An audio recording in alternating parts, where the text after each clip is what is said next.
नमस्कार, जन उत्तराखंड में आप सभी का स्वागत है। मैं हूं प्रभात। सबसे पहले हेडलाइंस।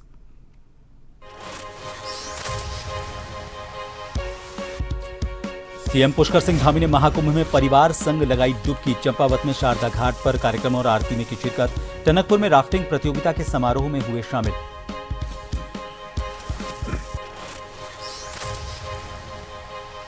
देहरादून में कल से 2 दिवसीय mega startup summit CM Dhami करेंगे शुभारंभ। उद्देश्य युवाओं को उद्यमिता और नवाचार से जोड़ना।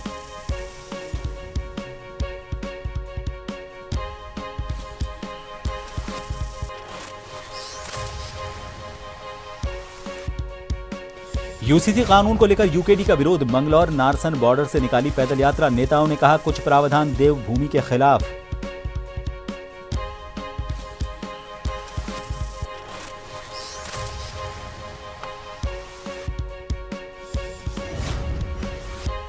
वित्तीय वर्ष शुरू होने से पहले विभाग वसूल रहा बकाया राशि। सरकारी विभागों पर 90 लाख रुपए से ज्यादा बकाया। 31 मार्च तक सभी से बकाया बिल जमा करने को कहा।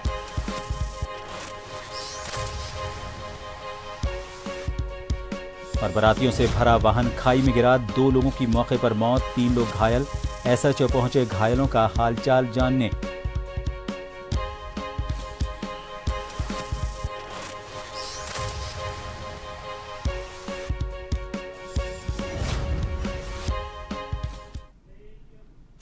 सीएम धामी एक दिन के चंपावत दौरे पर रहे। यहां पर उन्होंने शारदा घाट पर आयोजित कार्यक्रम और आरती में शिरकत की और इसके बाद टनकपुर में राफ्टिंग प्रतियोगिता के समापन समारोह में शामिल हुए।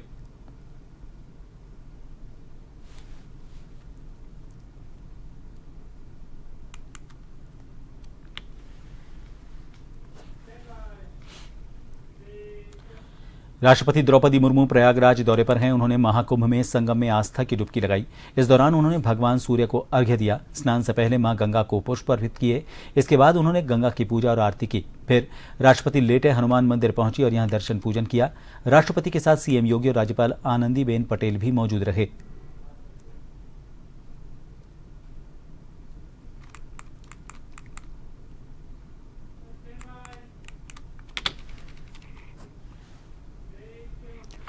उत्तराखंड के सीएम पुष्कर सिंह धामी प्रयागराज के दौरे पर रहे। यहां पर उन्होंने महाकुंभ में परिवार के साथ आस्था की डुबकी लगाई। इस दौरान सीएम धामी ने अपनी मां को भी पवित्र संगम का स्नान करवाया।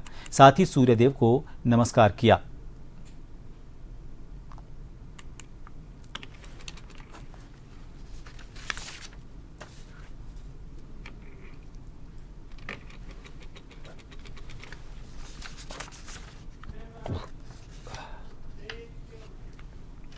मुख्यमंत्री पुष्कर सिंह धामी का आज चंपावत में 1 दिवसीय भ्रमण कार्यक्रम रहा। इसके बारे में जानकारी देते हुए जिलाधिकारी नवनीत पांडे ने बताया कि मुख्यमंत्री दोपहर में टनकपुर स्टेडियम हेलीपैड पहुंचे। शाम को शारदा घाट पर आयोजित होने वाले कार्यक्रम और आरती में शामिल हुए। इसके बाद मुख्यमंत्री धामी 38वें राष्ट्रीय खेलों के अंतर्गत टनकपुर में आयोजित राफ्टिंग प्रतियोगिता के समापन समारोह में शिरकत करने के लिए पहुंचे।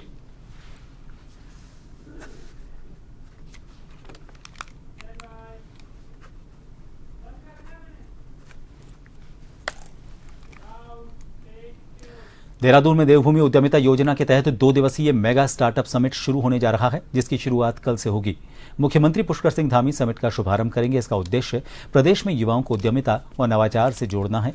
योजना को लेकर सहायक निदेशक उच्च शिक्षा डॉक्टर दीपक कुमार पांडे ने कहा कि इस योजना के तहत 124 देवभूमि उद्यमिता केंद्र शुरू किए जा चुके हैं।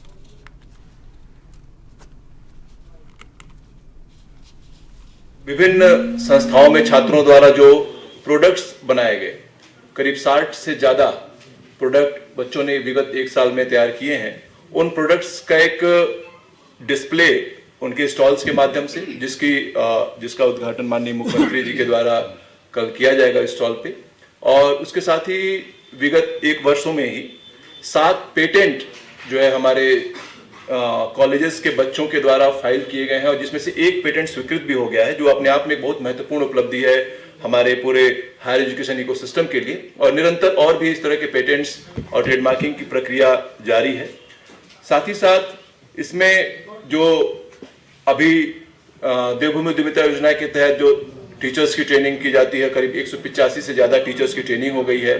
हमारे छात्रों को 2 दिवसीय बूट कैंप और 12 दिवसीय ईडीपीज के माध्यम से उनको उद्यमिता की ट्रेनिंग प्रदान की जाती है। उसी ट्रेनिंग के बाद उनके आइडियाज को कैसे बिजनेस एंटरप्राइज में कन्वर्ट करना है, और वो बिजनेस एंटरप्राइजेस जो कन्वर्ट हुए हैं विगत 1 सालों में, उन बिजनेस एंटरप्राइजेस को लेकर के पूरा डिस्प्ले। यूसीसी कानून में शामिल किए गए कुछ प्रावधानों के विरोध में उत्तराखंड क्रांति दल ने रैली मंगलौर नारसन बॉर्डर से निकाली और विरोध प्रदर्शन किया। नेताओं ने आरोप लगाया कि यूसीसी के कुछ प्रावधान देवभूमि की संस्कृति के खिलाफ हैं। इसमें लिव इन रिलेशन को सरकार ने कानूनी मान्यता दी है। उन्होंने कहा कि उत्तराखंड में 1 वर्ष के निवास के आधार पर अस्थायी निवास प्रमाण पत्र प्रदान करने की व्यवस्था से मूल निवासियों के अधिकारों पर प्रतिकूल प्रभाव पड़ेगा।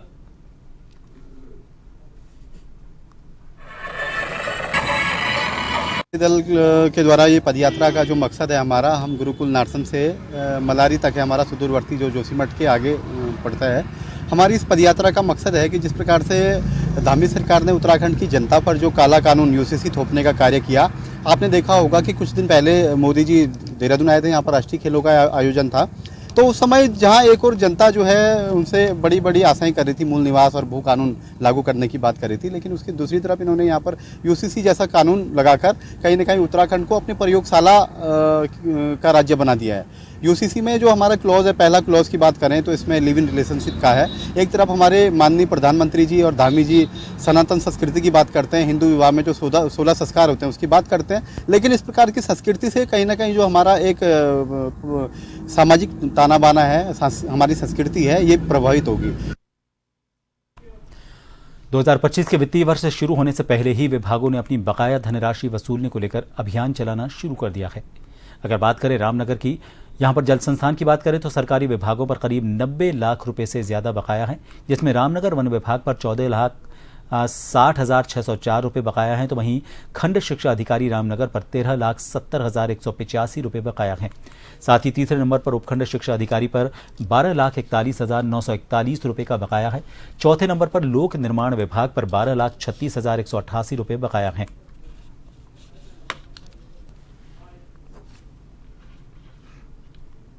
जल संस्थान का रामनगर डिवीजन में अगर देखा जाए तो ओवरऑल डिवीजन का जो सरकारी बकाया है वो लगभग 1.5 करोड़ के आसपास है, जिसमें अगर रामनगर की प्रॉपर बात करें तो ये लगभग 90 लाख रुपए के आसपास हमारा रामनगर में बकाया है।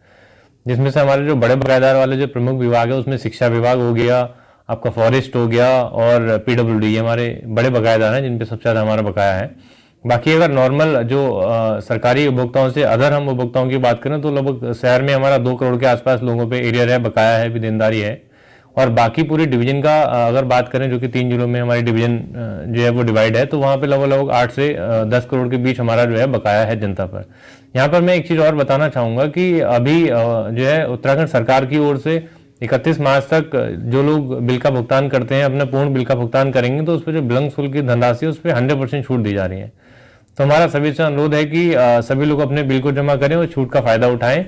और यदि किसी के द्वारा इसमें डोईवाला नगरपालिका के नवनिर्वाचित पालिका अध्यक्ष नरेंद्र सिंह नेगी अपना पदभार ग्रहण करने के बाद से ही क्षेत्र के विकास के लिए पूरी तरह से मैदान में डट चुके हैं।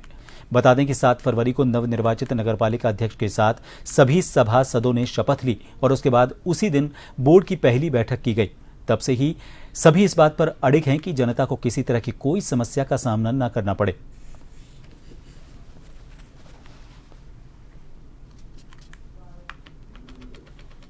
तो हमने प्राथमिकता रखना ही है, क्योंकि जैसे अभी स्वच्छता की उस पर बात आ रही थी कि गाड़ियाँ कुछ वाहन कम थे, तो हमने उसको भी रखा कि हम अतिरिक्त वाहन की व्यवस्था करेंगे और प्रयास करेंगे कि हर दूसरे दिन डोर टू डोर गाड़ी घर पे जाए, कूड़े का जो निस्तारण हो घर से, क्योंकि सड़कों में जगह जगह लोग फेंक गंदगी कर ही रहे हैं। सफाई तो खैर जो स्वच्छता पे तो ध्यान रहेगा ही हमारा, और नाली की जो सफाई एक जो थोड़ी जानकारी में आई थी कि नालियों में कचरा वगैरह, तो प्रयास करेंगे कि हम उसको लगातार उस पर मॉनिटरिंग करते रहेंगे, सफाई व्यवस्था बनी जाए।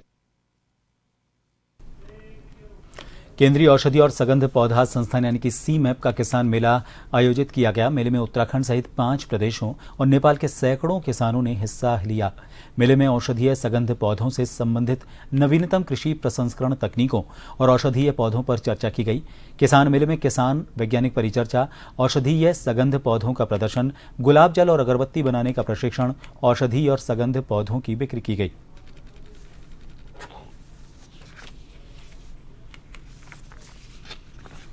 ये उत्तराखंड के किसानों के लिए नहीं बल्कि पूरे जनमानस के लिए बहुत इम्पोर्टेंट है, क्योंकि ये ऐसा क्षेत्र है जिसमें मेडिसिनल एरोमेटिक कि जिसमें पूरी हमारे जो है खेती किस तरह से हो सकती है, हमारा स्वास्थ्य कैसे बन सकता है, उनके पौधों के बारे में पूरी जानकारी दी गई और ये पौधे यहाँ कैसे उग सकते हैं इसके बारे में जगह जगह से इन्होंने स्टॉल लगाए, नए नए लोगों को वहाँ बुलाया और पूरी प्रजातियाँ कितनी हैं उनके बारे में लोगों को बताया। मुझे उम्मीद है कि ये जो प्लेटफॉर्म है किसानों के लिए, ये एक उत्तराखंड के विकास में मील का पत्थर साबित होगा। देखिए, जो किसान मेला सीमा पंतनगर में आयोजित किया गया है, इसमें उत्तराखंड के साथ साथ उत्तर प्रदेश के आसपास के क्षेत्रों के किसान यहाँ पे पधारे हैं और इस किसान मेले में मुख्य आकर्षण रहा है कि किसान खेती के साथ साथ कैसे उद्यमिता विकसित कर सकते हैं। बहुत सारे ऐसे उद्योग के प्रतिनिधि भी आए हैं या एंटरप्रेन्योर्स आए हैं जो और मेडिसिनल एरोमेटिक प्लांट्स के ऊपर एंटरप्रेन्योरिंग काम कर रहे हैं, उत्पाद बना रहे हैं, उसको बाजार में बिक्री कर रहे हैं। और उत्तराखंड के हिसाब से किसान मेला बहुत ही महत्वपूर्ण है कि उत्तराखंड की धरती पहले ही जड़ी बूटियों की धरती मानी जाती है। हर्बल स्टेट एक तरह से घोषित किया था कभी राज्य सरकार ने। मैं लगभग सन 2013-14 से मेंथा की खेती में आया, लेकिन 17-18 के बाद मैंने सीमेप का एक मेला लखनऊ में ज्वाइन करा। वहां से मुझे जो चीजें मिली मेंथा की खेती के लिए, सबसे पहले तो वहां मुझे एक EMT टेक्निक देखने को मिली, जिसके तहत मैंने अपने प्लॉट पे आके उसके तहत करा। तो उसमें मुझे एक 10 से 15% तक उसमें यील्ड ज्यादा आई। दूसरा, मुझे उसमें खर्चे भी कम आए। दूसरा, उसके बाद उसमें नई नई जो वैरायटियां थी। रुकेंगे एक छोटे से ब्रेक के लिए, देखते रहिए जन टीवी।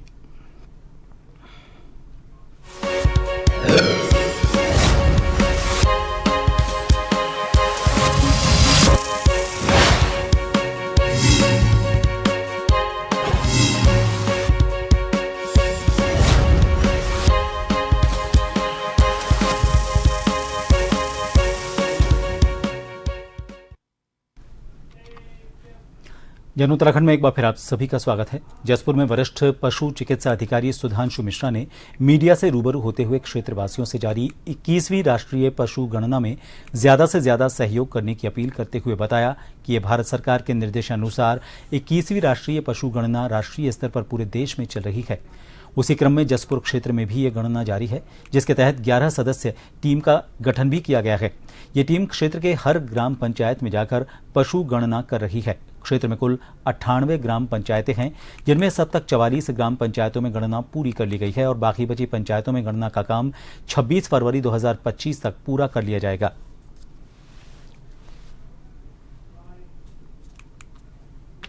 हमारे यहाँ पूरे राष्ट्रीय स्तर पे इस समय 21वीं पशु गणना चल रही है। इसमें जसपुर में हमारे 98 ग्राम सभाएँ हैं। उसमें हमारे विभाग की तरफ से राजकीय पशु चिकित्सालय के अंतर्गत आने वाले ग्रामों के लिए 11 प्रगणकों की नियुक्ति की गई है और एक मैं उनका सुपरवाइजर हूँ। लोग जा रहे हैं उनके आपके गांव में और गणना कर रहे हैं। आप लोगों से निवेदन है, जो लोग जानते हैं उनके पास ID कार्ड उनका बना हुआ है, अगर किसी को संदेह हो तो ID कार्ड दे सकता है उनका। ID पूछ लीजिए आप कहाँ से आए हैं और इनका सहयोग करिए। और पशु गणना ये हो रही है, हर 5 साल पे होती है। और टनकपुर के उचोली गोठ से जा रही एक बोलेरो लगभग 300 मीटर गहरी खाई में जा गिरी। मौके पर ही 2 बारातियों की मौत हो गई। चालक सहित 3 लोग घायल हुए हैं। सूचना पर पुलिस, फायर टीम और ग्रामीण मौके पर पहुंचे और घायलों को अस्पताल पहुंचाया। हादसे में घायल हुए 2 लोगों की हालत गंभीर है। लोहाघाट थाने के SHO अशोक कुमार दलबल सहित अस्पताल पहुंचे और घायलों का हाल चाल जाना।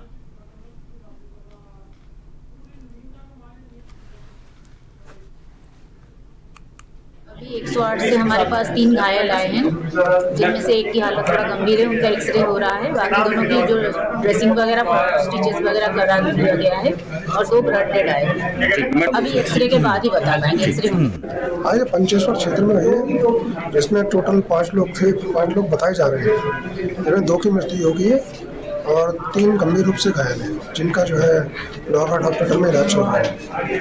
पुलिस तो मौके पर त्वरित पहुंची है और जो लोकल व्यक्ति थे उनके माध्यम उनके सहयोग से और फायर के सहयोग से जो है क्या कहते हैं तुरंत एकदम निकाल कर और हॉस्पिटल पहुंचवाया गया 108 के माध्यम से। टनकपुर उचौली रोड से हमारे शिवपुरी मंडल में बारात आ रही थी और पुल्ला चमदेवल मोटर मार्ग में बिल्ली के पास लगभग 300 मीटर गहरी खाई में से दुर्घटनाग्रस्त हुई और जिसमें कि 2 दिवंगत हो गए और 3 लोग घायल हैं और एक सीरियस है और बहुत ही दुखद घटना हुई। और रोड से 300 मीटर नीचे गाड़ी गिरी थी। जैसे सूचना मिली मौके पर तुरंत प्रशासन को सूचना करके बचाव राहत कार्य किए गए और तत्काल घायलों को अभी लोहाघाट हॉस्पिटल। किच्छा में आज शंकर फार्म में स्मार्ट प्रीपेड मीटर लगाने पहुंची टीम को विधायक के गुस्से का सामना करना पड़ा। ग्रामीणों की सूचना पर मौके पर पहुंचे विधायक तिलकराज बेहड़ ने प्रीपेड स्मार्ट मीटर लगा रही टीम को आड़े हाथ लेते हुए वापस जाने के लिए मजबूर कर दिया। विधायक ने कहा कि आम जनता को स्मार्ट प्रीपेड मीटर के नाम पर पीड़ित नहीं होने देंगे। उन्होंने कहा कि विभाग सबसे पहले उद्योगपतियों के घरों और उनके प्रतिष्ठानों में स्मार्ट मीटर लगाए।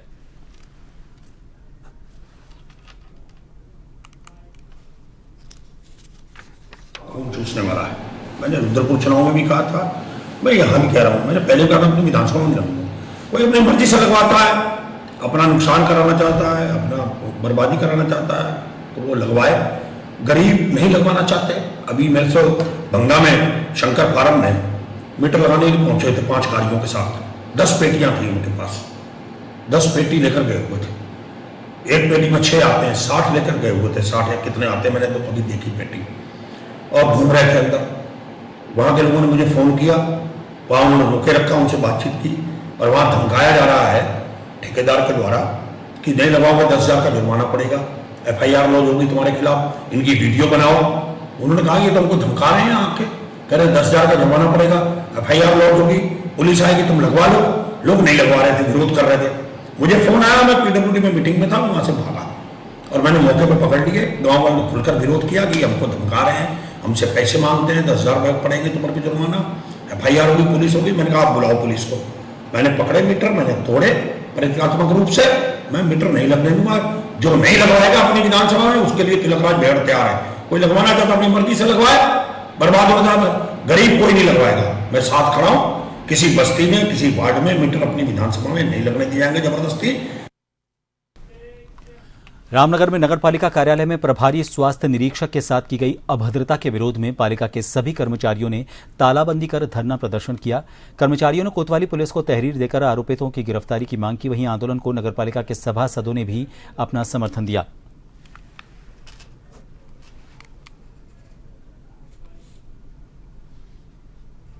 दस बज के 5 मिनट में मैं ऑफिस में आया। ऑफिस में आने के बाद मेरे साथ मेरे वाहन चालक श्री फरीद अहमद कुछ बात कर रहे थे। उसके बाद में शाहिद पुत्र श्री हाफिज सईद आए। मैंने उनसे ये कहा कि शाहिद भाई क्या हाल है, इतना कहना था। उन्होंने जान से मारने की धमकी दी। इसके बावजूद मैंने कुछ नहीं कहा। वो बहुत बहस करते रहे। बहस करते हुए ये कह के चले गए कि मैं अपनी पावर का इस्तेमाल करके तुझे यहाँ नौकरी नहीं करने दूंगा रामनगर में। तो इसके बाद मेरे द्वारा और कर्मचारियों के द्वारा ये निर्णय लिया गया कि इसके खिलाफ FIR करी जाए। तो उसके खिलाफ हमने कोतवाली में अपनी FIR की प्राथमिक दर्ज करने के लिए एप्लीकेशन दे दी है। इनके सामने एक फुटबॉलर हैं कोई शाहिद नाम से, उनके द्वारा अभद्रता की गई। जो नगर पालिका है, हम सभासद हैं, ये सब एक परिवारजन है। हमारे परिवार के किसी सदस्य के खिलाफ कोई अभद्रता करता है तो हम सभासद, वार्ड मेंबर और ये सब कर्मचारी सफाई कर्मचारी गण एकजुट होकर उसका विरोध करेंगे और हमने उनको आंदोलन को पूर्ण रूप से समर्थन किया। रानीखेत के नरसिंह स्टेडियम में संयुक्त मजिस्ट्रेट राहुल आनंद ने क्रिकेट टूर्नामेंट का शुभारंभ किया, जिसके बाद मुख्य अतिथि ने सभी खिलाड़ियों का परिचय लिया। इस टूर्नामेंट में प्रतिदिन 2 मैच आयोजित किए जाएंगे। ये पूरा टूर्नामेंट लगभग 18 दिन तक चलेगा, जिसमें लगभग 36 टीमें हिस्सा लेंगी। वहीं पहले पुरस्कार के रूप में 51,000 नकद, दूसरे पुरस्कार के रूप में 21,000 रुपये दिए जाएंगे। इसी क्रम में आज पहले दिन मोंट सेनाएं स्कूल गनिया धोली और केंद्रीय विद्यालय रानीखेत के बीच मैच खेला गया।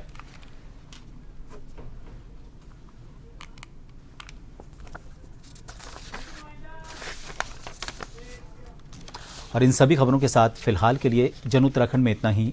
नमस्कार।